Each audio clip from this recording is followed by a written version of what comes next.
Hello everyone, Radhe Radhe, जय श्री कृष्णा।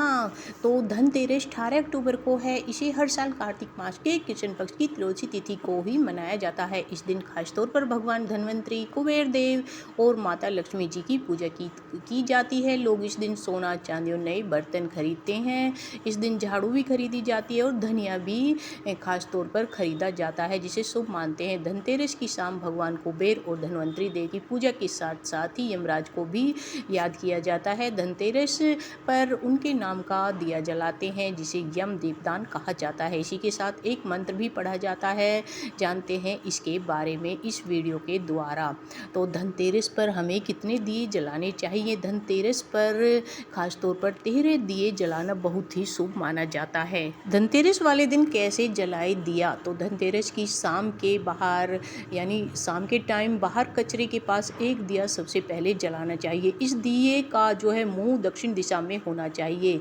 यह दिया यमराज के नाम का जलाया जाता है। इस दिए को जलाने से अकाल मृत्यु का खतरा दूर हो जाता है। इसके बाद जो बाकी दिए हैं उन्हें घर के मेन गेट, तुलसी के पौधे के पास, घर की छत पर, पीपल के पेड़ के नीचे, आंवले के पेड़ के नीचे और जो है बेलपत्र के नीचे और आसपास के मंदिर और घर के कूड़ेदान के पास जलाना चाहिए।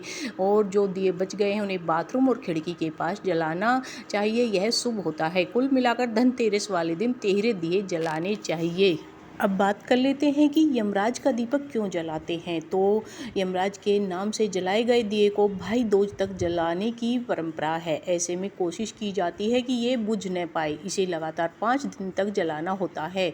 इस दिए का मुंह दक्षिण दिशा की ओर ही होना चाहिए। इसे जलाते टाइम जो है यमराज से लंबी आयु और अच्छी जो सेहत की कामना की जाती है। अपने घर परिवार के बारे में, इस दिए को जलाने से नरक के द्वार भी बंद हो जाते हैं और ऐसे में मृत्यु के बाद नरक जाने से बचा जा सकता है। साथ ही यम का दीपक जलाने से नेगेटिव ऊर्जा दूर होती है। और यम का दिया कैसे बनाए? गेहूं का आटा लेना है और उस आटे का एक चौमुखी दिया बना ले। फिर 4 बाती तैयार करें और उसे दीपक पे रखें।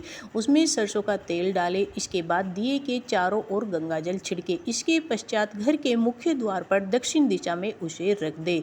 दीपक के नीचे कोई अनाज जरूर रखना चाहिए। शाम के समय प्रदोष काल में यह काम जरूर करना चाहिए। यम का दिया क्यों जलाया जाता है, जानते हैं इसके पीछे की कथा। तो पौराणिक कथा के अनुसार किसी राज्य में हेम नामक राजा था। ईश्वर की कृपा से उन्हें एक पुत्र प्राप्त हुआ। बेटी की कुंडली में लिखा था कि शादी के 4 दिन बाद राजकुमार की मृत्यु हो जाएगी। ऐसे में राजा ने उसे ऐसी जगह भेज दिया जहाँ किसी लड़की की परछाई भी उस पर ना पड़े।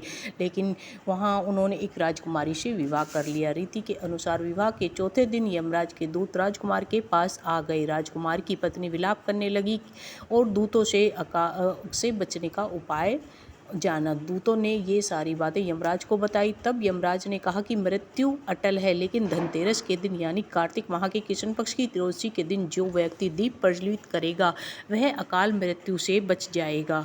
यही वजह है कि हर साल धनतेरस पर यम का दिया जलाने की परंपरा है।